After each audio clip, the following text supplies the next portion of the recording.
covering news where you live. This is 5 News. Well, thank you for joining us here for the latest news where you live. I'm Joe Willison. Country music star Toby Keith has died, according to an announcement posted on his social media accounts as well as his website. According to those statements, Keith died last night surrounded by his family. He was 62 years old. For around 2 decades, Keith's music entertained country music fans worldwide, including U.S. troops serving overseas. Michael George takes a look back at his life and legacy. I should have been a cowboy. Toby Keith skyrocketed to stardom with his 1993 platinum debut album featuring Should Have Been a Cowboy. His songs hit familiar themes. Oh, he ain't worth missing. Like heartbreak and love for country. Made in America. His father's death in a car accident and the September 11 terror attacks inspired Keith to write Courtesy of the Red, White, and Blue. The song sparked both praise and criticism. All of the extreme left was hating on it, and all extreme right on it was using me as their poster child.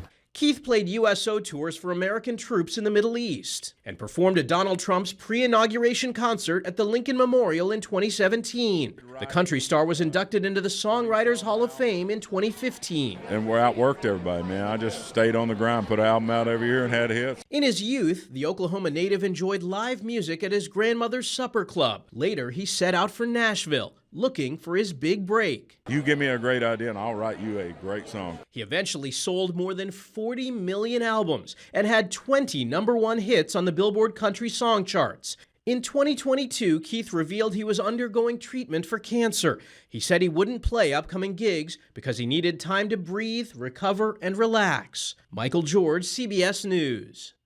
Now, you may remember last May we reported that Keith had acquired the Greenwood-based bait and tackle company Lucky Strike.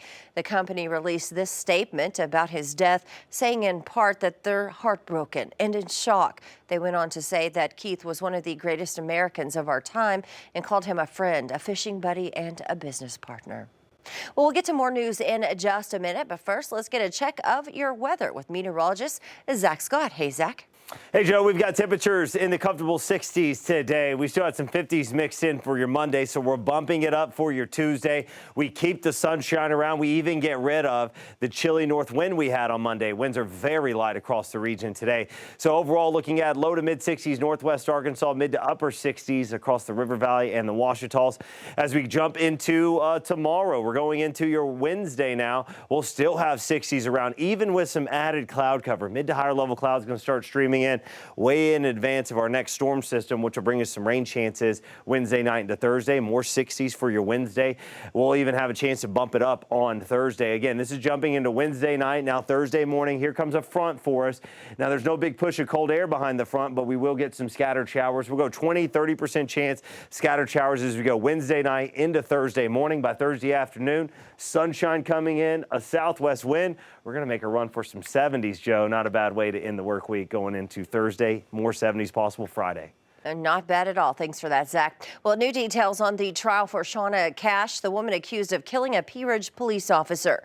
Cash has been charged with capital murder after police say she hit Officer Kevin Apple with her car, killing him while trying to escape a traffic stop. The trial began Monday, and nearly a dozen witnesses testified, including Brian Stamps, the only other officer on the scene that night. Officers from Fayetteville and Farmington also testified about their previous experiences with Cash.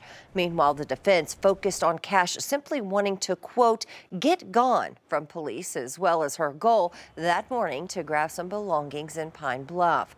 The prosecution says they expect to rest their case as soon as today.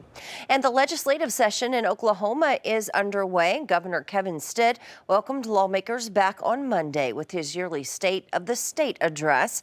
A central issue facing Oklahoma's legislature is expected to be tribal sovereignty. This after the Supreme Court's decision on criminal jurisdiction.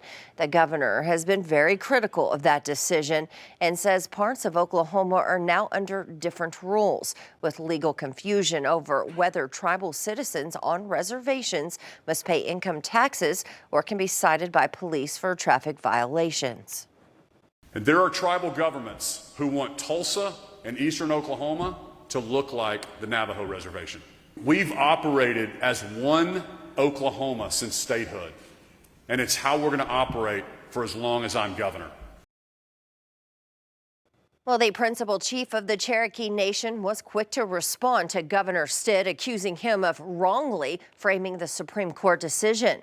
He adds that tribes are working to collaborate with partners in state, federal, and local law enforcement agencies. The governor said another round of income tax cuts are also a top priority. Plus, lawmakers are set to discuss proposed legislation that would require public schools to display the Ten Commandments in classrooms. This year's legislative session is supposed to wrap up on May 31st. Now, looking ahead, Arkansas's legislative session is set to start in April. And while the 49ers and Chiefs are getting ready for the Super Bowl, millions of sports bettors are also getting ready to place their bets on just about everything. Inside the Caesar Sportsbook, bets are always rolling in, but nothing compares to what goes down on Super Bowl Sunday, the biggest betting day of the year. And with the Super Bowl being played in Las Vegas for the very first time, it will be bigger than ever, and the books are ready. It changes a lot. Just being a longtime Las Vegas resident, I never thought I'd see the day where the Super Bowl would be played in Las Vegas. Obviously, having it here in Las Vegas adds a little more specialness to it. So we're going to do the same thing we do, but we're going to expand as much as we can. Well, prop bets cover anything from the coin toss to the last play. And of course, this year you can bet on Taylor Swift, Travis Kelce, and Christian McCaffrey. Anything can happen on Sunday, and Sportsbook says there's probably a parlay to match. And here at home, sports betting seems to be getting very popular every year. Some Arkansas casinos are trying to cash in on that. Rebecca Brown takes us to a casino in Pine Bluff to see just how much it's growing. The NFL and football is our #1 most bet sport. The Super Bowl is this Sunday, which means casinos are full with people getting ready to place their bets. I'm going to take the underdog, which is Kansas City. I'm going to take them to win it. Arkansas lawmakers approved casino gaming back in 2018, and the industry only continues to grow. We have seen the revenues from last year to this year with how many bets people are making almost double year over year. Neil Atkinson, the senior director of the sportsbook operations at Saracen Casino Resort, says the Super Bowl is the biggest sports betting event of the year. If last year was any indication, the players had a very good Super Bowl last year with Kansas City winning in a high-scoring game. We paid out over $1.3 million in winnings last year. If we get a similar result to last year, that number is going to be a much bigger number. According to the Arkansas Department of Finance and Administration, in 2023, legal sports wagers in Arkansas increased to $404 million, or $1.1 million on average per day. The state collected $5.53 million in taxes from sports betting last year, and Super Bowl wagers increased to $3 million. This time of year, it is all about the NFL and college basketball. Of course, with this Sunday, it's all going to be about football. But if you're anything like me and don't know a lot about sports, Atkinson says there are bets for you. People are all about the prop bets. You know, we have the Taylor Swift effect even more this year, and a lot of people really do like to bet the Kelce bets and their individual player bets too. Well, don't forget, CBS is your home for Super Bowl 58. You can catch the big game next Sunday right here on Channel 5. Kickoff is scheduled for 5:30 in the evening. Well, thank you for joining us here for the latest news and weather where you live. Make sure to catch up with us again tomorrow right here for more. Have a great day.